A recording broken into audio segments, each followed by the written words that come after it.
Michelle, hola querida, how are you? So good to see you, Andrew. I was waiting for this. Like, where is Andrew? Yes, thank you. All right, we got 5 minutes. Let's hop to it. Yes. So we talked about this beforehand. So here we are, motherhood again. I'm sensing a trend here, Michelle. You want to comment on that? I mean, honestly, I think Wesera is what, of course, got me this job. I feel like the studio watched it, they really liked it, and they immediately thought like, oh, maybe the hand that dogs are Cradle. So they approached me, and at first I was a little reluctant because I'm not a big fan of remakes, to be honest. But they were listening to pitches and ideas. It was very early on. There was no script, and then I had that.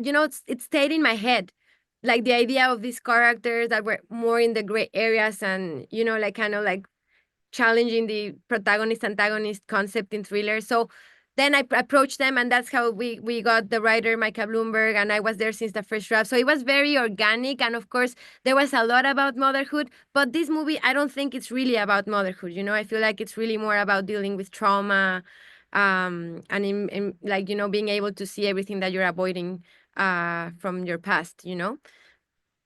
Yeah, so not so much a remake, but a reimagination of the original story.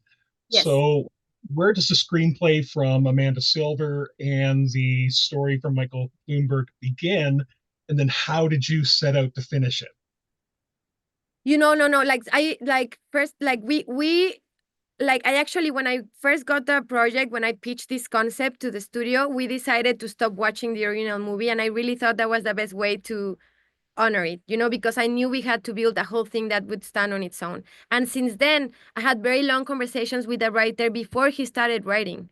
So then he started writing like the first like treatment, and then the drafts, and I was giving notes throughout the whole process, and we knew we had this idea of this like traumatic event that like unites these two characters, and we knew that we wanted to challenge this idea of good and evil, that we didn't want our characters to be in one side. And from there we started building, and it became so particular and specific. Like then the whole team started working, and we were so invested in our own characters, themes, character, like a story, that we kind of forgot it was a remake on a point. Good. I'm very glad to hear that you were involved right from the get-go. That's really awesome. You weren't just brought on to put it to screen. That's great. Yeah. Um, you were blessed with two top leading ladies, Mary Elizabeth Winstead, Micah Monroe. I almost didn't want to bring up Winstead because I'm like a huge Star Wars nerd, Oh my god. and right, and I was like, she's been Ahsoka, she's married to Kenobi, and I Mhm. thought, okay, I'm going to get carried away, and we're going to waste four about 5 minutes just doing that. But she is a beast in this movie. Like, It's what did the two of you set out to do with her portrayal of Claire? like honestly, like we worked so much in like analyzing the story, like backstory and everything about Kaylin, like wardrobe, everything. But then seeing Mary work on set is just like, so I always tell her, you're a mystery to me. I don't know how you do what you do. She goes to every single emotion a human being can have, and everything in such a with such an elegance.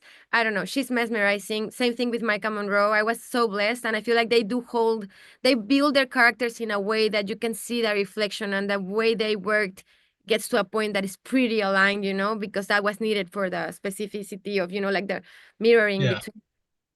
Monroe's Dead Eye is chilling, and a shout out to your young star, Malaya Vega. She's Last amazing. killed it. She killed it. She killed it. Last, in honor of Martin Starr's character Stewart, who is your favorite Psycho? Sorry, who's my favorite Psycho?